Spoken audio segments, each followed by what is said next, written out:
It's the first day of summer and we're starting to warm up. Yesterday was quite warm. Today's not too bad, but it has been quite warm. And today I'm going to talk about a couple of the common issues that we get asked about this time of the year. And that's watering and dry patches. So first of all, I do want to start with Water Corporation specifications on what we can do for watering. And we are allowed to water twice a week on allocated watering days for a maximum of 10 millimeters of water each watering cycle. So it's not a lot, but it can be, we can make it work.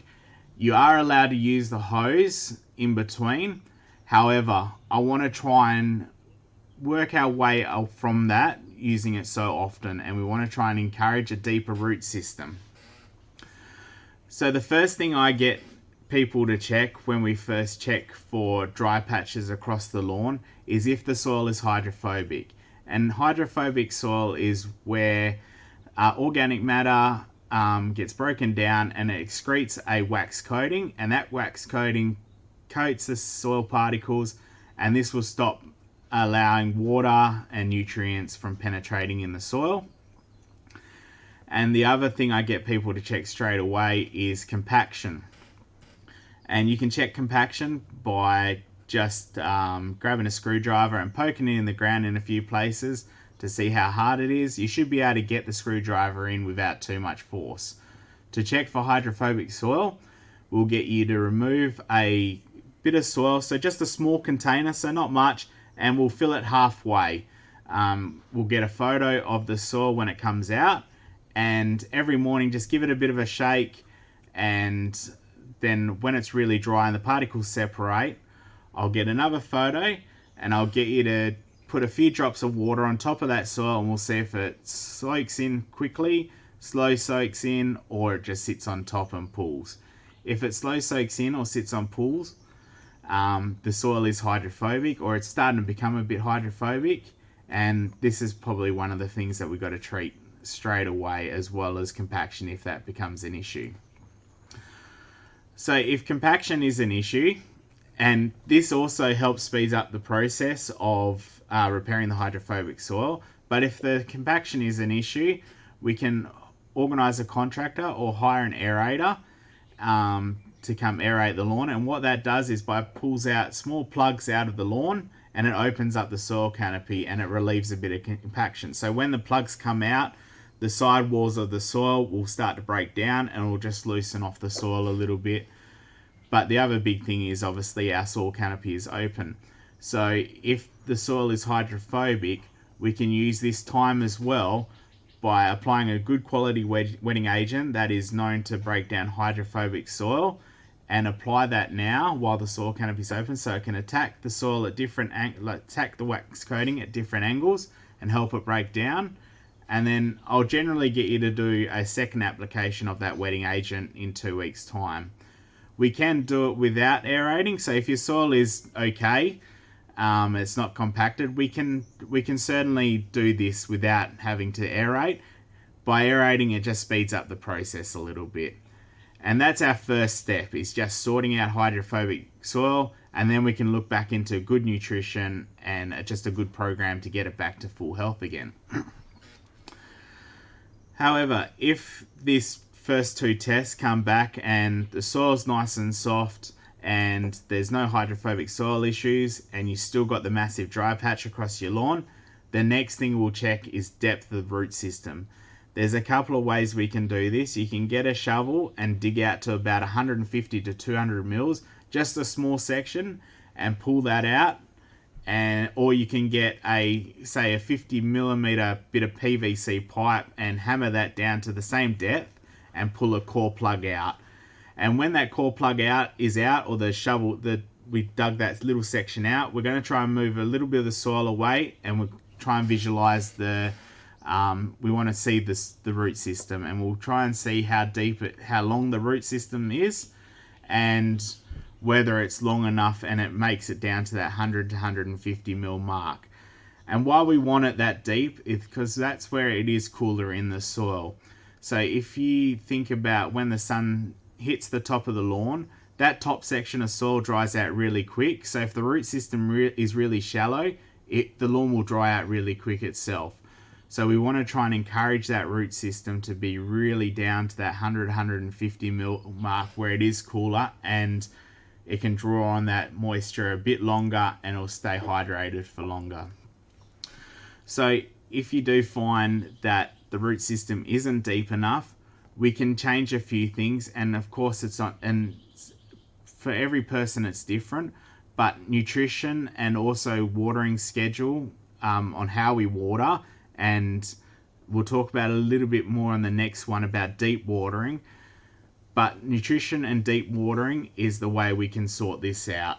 So again, if you do have this issue, you can always come back and message through and ask me any questions on this.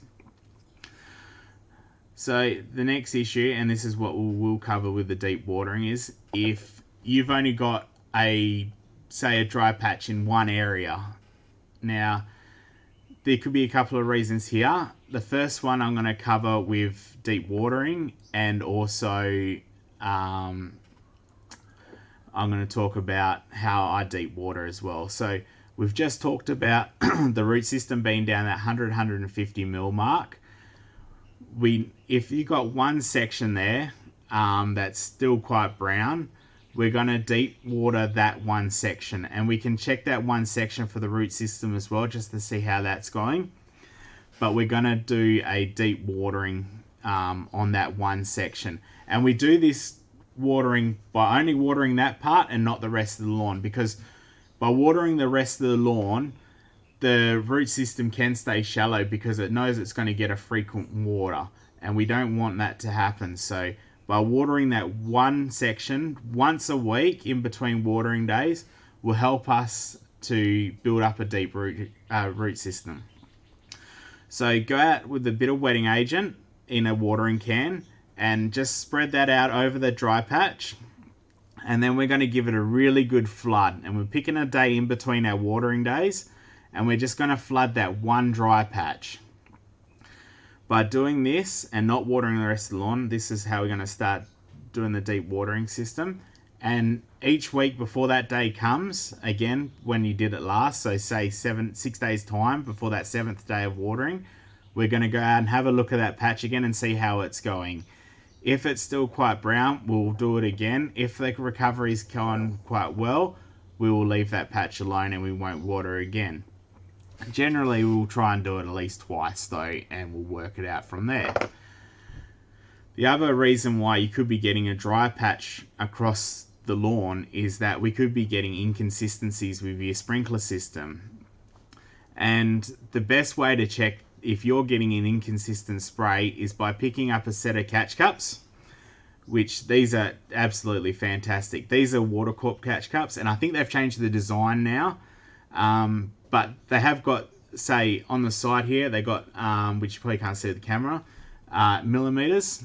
So this will work out how many millimeters of water that you are getting.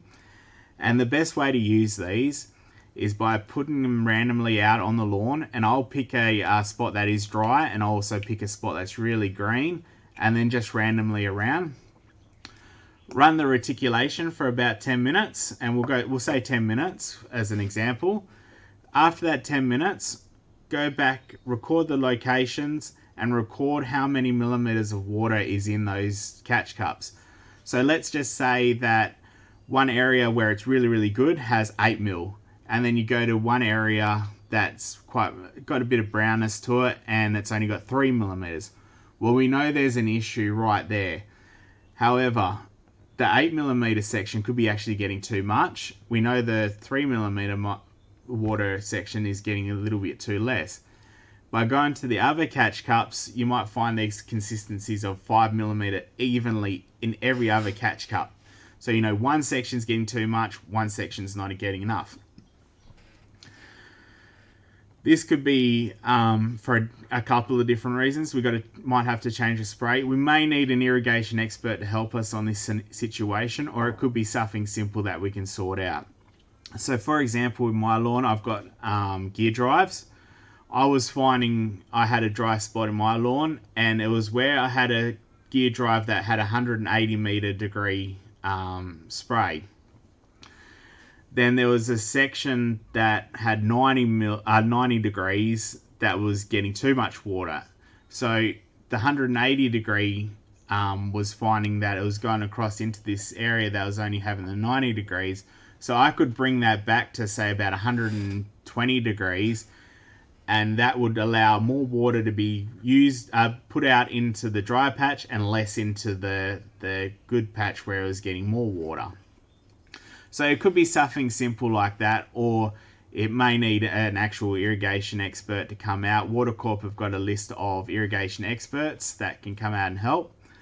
Or the other thing to check is check the sprinklers themselves. If you unscrew the little nozzle itself, under there could be a filter, and that filter could be blocked up. So check this as well, because a blocked up filter could slow down the flow of water. It still may spray out perfectly fine, but it could actually slow the flow. So you might actually not be getting enough flow. So this is just another couple of things to check here. And again, Watercorp catch cups are absolutely crucial. So say if you got, in the end, you got 5 mil evenly in 10 minutes. Well, because we know we got to get 10 mil on our watering day, we bump the number up to 20 minutes, and that's how long we would run our retic for. So this is just a few troubleshooting ideas and questions that I ask on how to check dry spots and how to fix dry spots.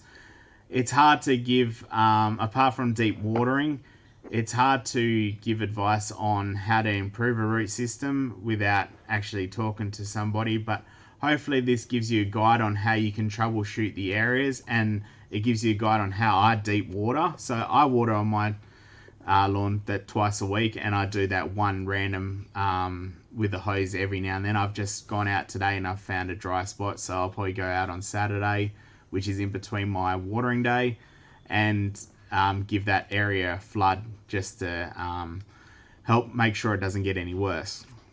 So hopefully this helps you.